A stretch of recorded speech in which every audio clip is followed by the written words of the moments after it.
Hello friends, आप सभी का स्वागत है मेरी इस नए वीडियो में। आज मैं आप लोगों के बीच काफ़ी महत्वपूर्ण टॉपिक पे फिर से वीडियो लेकर आ गया हूँ, जो त्रिकोणमिति का पार्ट 4 वीडियो होगा। आप पार्ट 1, 2 और 3 में आप बेसिक चीज़ों को समझ चुके थे। इस वीडियो में हम लोग सीखने जा रहे हैं कि 0 डिग्री, 30 डिग्री, 45 डिग्री, 60 डिग्री एवं 90 डिग्री पे त्रिकोणमितीय जो अनुपात होता है उनका मान क्या होगा, इस वीडियो में हम लोग सीखेंगे। मैं आपसे वादा करता हूं कि ये वीडियो आप अच्छे से अगर समझ गए तो आप जीवन में कभी भी आप ये चीज भूलेंगे नहीं कि साइन 0 डिग्री का मान कितना होता है, साइन 30 का मान कितना होता है, साइन 45 का मान कितना होता है। जैसे कि मैं आज भी नहीं भूला हूं, आज भी मेरे को याद है। सेम मैं आप लोगों के एक ऐसे ट्रिक के माध्यम से ये सारे साइन, कॉस, टैन, कॉट, सेक, कोसेक सभी का मान मैं बताने वाला हूं। मैं बता दूं इस सिंगल वीडियो से आपके बोर्ड के एग्जाम में 4 से 5 नंबर पक्के यहां से हो जाएंगे। सो आप वीडियो को अंत तक जरूर देखें और चीजों को अच्छा से समझने की कोशिश करिएगा कि आखिर में ये मान बन कैसे रहा है। तो आइए हम लोग वीडियो में आगे बढ़ते हैं। सबसे पहले साइन का हम लोग मान निकालना सीखेंगे। अगर साइन का मान आप निकालना सीख गए तो अब बाकी का मान बहुत ही आसानी से आप निकाल सकते हैं और चीजों को आप याद रख सकते हैं। तो अगर साइन का मान निकालना होगा तो सबसे पहले आप यहाँ पे 0 लिखें, 1 लिखें, 2 लिखें, 3 लिखें और 4 लिखें। यानी 1, 2, 3, 4, 5 है ना। आपको 0 से स्टार्ट करके 0, 1, 2, 3, 4 लिख देना है। उसके बाद इन सभी मान में आप 4 से एक बार भाग दे दें। 4 से आप भाग दे दें। उसके बाद इनका आप स्क्वायर रूट ले लें। जैसे ही आप 4 से भाग देकर और इन सभी वैल्यू का वर्गमूल जैसे ही निकालेंगे, आपके सामने साइन 0 डिग्री का मान ये वाला वैल्यू दे देगा, साइन 30 डिग्री का मान ये वाला वैल्यू देगा। उसी प्रकार साइन 45, 60 और 90 का मान आ जाएगा। इसको हम लोग सिंप्लीफाई कर देते हैं। जब 0 में 4 से भाग देंगे तो 0/4 अर्थात 0 होगा और 0 का जब वर्गमूल निकालेंगे तो ये मान हम लोगों के सामने 0 आ जाएगा। उसी प्रकार से 1/4 का जब वर्गमूल निकालेंगे तो 1/4 का वर्गमूल 1/2 हो जाएगा। मींस साइन 30 डिग्री का मान 1/2 हो जाएगा।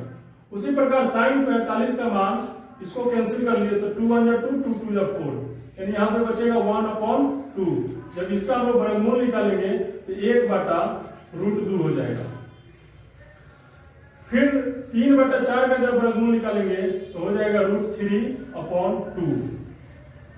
4/4 का मतलब होता है 1 और 1 का वर्गमूल जब निकालेंगे तो 1 हो जाएगा। सो आप यहां से देख लिए कि साइन 0 डिग्री का जब भी मान निकलना होगा तो आप जो है सो इस प्रोसेस को अपनाकर 0, 30, 45, 60 और 90 का मान निकाल सकते हैं। इसमें आप जनरली क्या करेंगे जी, तो एक बार 0 डिग्री के लिए 0, 30 डिग्री के लिए 1, 45 डिग्री के लिए 2, 3, 4 इस प्रकार से करके 4 से भाग दे देंगे और वर्गमूल ले लेंगे। जैसे ही वर्गमूल लेंगे तो ये आपके सामने मान निकल कर आ जाएगा। मैं आशा करता हूं कि ये चीज आपको समझ में आ गया होगा। जब ये चीज समझ में आ गया होगा तो नीचे की सारी चीजें बहुत आसान हो जाती है। आप एक फॉर्मूला याद किए होंगे, sine 90 minus theta equal to cos theta होता है। यानी जब कॉस 0 डिग्री का मान निकालना होगा तो हम लोग लिख सकते हैं cos 0 degree equal to sine 90 minus 0। तो हम लोग का cos 0 का मान हो जाएगा। मींस जब cos 0 का मान निकालना होगा तो sin 90 वाला वैल्यू को जब यहाँ पे रख देंगे तो cos 0 डिग्री का मान हो जाएगा।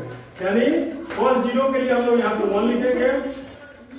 60 वाला जो √3/2 है उस वैल्यू का हम लोग यहाँ पे लेकर आ जाएंगे। मींस √3/2। 45 डिग्री का मान यहाँ पे 1/√2 होगा। फिर cos 60 के लिए हो जाएगा 1/2 एंड cos 90 डिग्री के लिए मान आपका हो जाएगा 0। जब ये दोनों आप मान निकाल लीजिएगा, उसके बाद tan थीटा का मान और आसान हो जाता है। tan थीटा के लिए आप एक फॉर्मूला याद किए होंगे, tan theta equal to sin theta upon cos theta. Means जब भी sin थीटा को cos थीटा से जब भाग देते हैं तो tan थीटा का मान निकलता है। उस फॉर्मूला का हेल्प लेकर आप यहां से tan 0 डिग्री का मान निकाल सकते हैं और बाकी जो भी एंगल दिया हुआ है उस एंगल का भी मान निकाल सकते हैं। हम लोग के सामने tan 0 डिग्री निकालना है, तो इस 0 वाले वैल्यू में 1 से भाग कर देंगे तो tan 0 डिग्री का मान निकल जाएगा। मींस tan 0 डिग्री का मान 0 हो जाएगा। जब इससे इसको भाग करेंगे, तो भाग करके दिखा देता हूं कि कैसे भाग करना है। 1/2 में √3/2 से डिवाइड करना है। जब आप भाग करेंगे तो आपको कुछ इस प्रकार से मिलेगा कि 2 से 2 कैंसिल हो जाएगा। मीन्स 1/√3 tan 30 डिग्री का मान हो जाएगा। जब 1/√2 में 1/√2 से भाग देंगे तो आपका वैल्यू 1 हो जाएगा। √3/2 में 1/2 से जब भाग करेंगे तो ये वैल्यू निकल कर आएगा √3। और 1 में जब 0 से भाग करते हैं, यानी किसी भी वैल्यू में हम लोग 0 से भाग नहीं कर सकते हैं, इसको हम लोग बोलते हैं अपरिभाषी। इसके लिए आपको शायद ऐसा भी देखने को मिल सकता है जिसको उसका मान अनंत हो जाता है। उसी प्रकार से जब cot का मान निकलना है तो cot थीटा का आप फॉर्मूला याद किए होंगे 1/tan थीटा। इसका ये मतलब हुआ जब cot थीटा का मान आपको निकालना होगा तो tan थीटा का जो भी मान दिया है आप उसका 1 अपॉन कर देंगे, यानी उसका रेसिप्रोकल जिसे ही ले लेंगे व्युत्क्रम वैल्यू, तो आपके सामने cot का मान निकल कर आ जाएगा। मींस अगर cot 0 डिग्री का मान निकलना है तो 0/1 होगा। मींस आपका यहां से वैल्यू हो जाएगा, ये अपरिभाषित हो जाएगा। 1/√3 का जब हम मान निकालेंगे तो यहाँ पे √3 हो जाएगा। इसका जब हम रेसिप्रोकल करेंगे तो इसका रेसिप्रोकल वैल्यू 1 हो जाएगा, इसका रेसिप्रोकल वैल्यू 1/√3, ये हो जाएगा 0।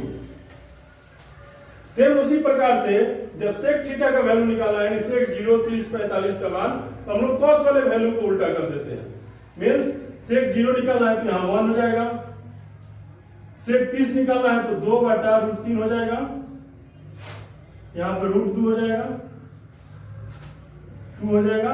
0/1 मींस 1/0, यानी ये अनडिफाइंड हो जाएगा। फिर cosec का जब मान निकालना है तो साइन वाले मान को आप उल्टा कर दें। मींस यहाँ 0/1 है तो 1/0 करेंगे तो ये अनडिफाइंड हो जाएगा। 1/2 का जब हम उल्टा करेंगे तो 2 हो जाएगा। 1/√2 का जब रेसिप्रोकल लेंगे तो यहाँ पे वैल्यू बन जाएगा √2। √3/2 का जब हम लोग रेसिप्रोकल करेंगे तो हो जाएगा 2/√3 और यहाँ पे हो जाएगा 1। मैं आशा करता हूं कि ये जो भी मैं कॉन्सेप्ट आप लोगों के सामने रखा हूं, खासकर साइन का वैल्यू आप जरूर समझ गए होंगे। तो आप इस टाइप से जब ये प्रोसेस को जब अपनाएंगे तो अगर मान लीजिए आप भूल भी गए हैं तो आप सारे मान को जो है सो 1 से 2 मिनट में आप निकाल सकते हैं, क्योंकि आपके पास एग्जाम हॉल में काफी समय होता है। तो अगर भूल भी गए तो 1 से 2 मिनट में सारे वैल्यू को आप कैलकुलेट कर सकते हैं कि कैसे होगा, फिर वहां से आप जो है सो क्वेश्चन को बना सकते हैं। वैसे भी जब आप 2 बार 4 बार क्वेश्चन को बनाएंगे तो ये वैल्यू ऑटोमेटिक याद हो जाएगा। मैं आशा करता हूं ये वीडियो आपको काफी अच्छा लगा होगा। अगर वीडियो अच्छा लगा है तो वीडियो को लाइक कीजिए, दोस्तों के साथ शेयर कीजिए। अगर चैनल पे पहली बार आकर वीडियो देख रहे हैं तो चैनल को जरूर सब्सक्राइब करें। मिलते हैं नेक्स्ट वीडियो में। नेक्स्ट वीडियो में इस कॉन्सेप्ट को यूज करके हम लोग कुछ क्वेश्चन को सॉल्व करेंगे। तब तक के लिए इस वीडियो में इतना ही। जय हिंद।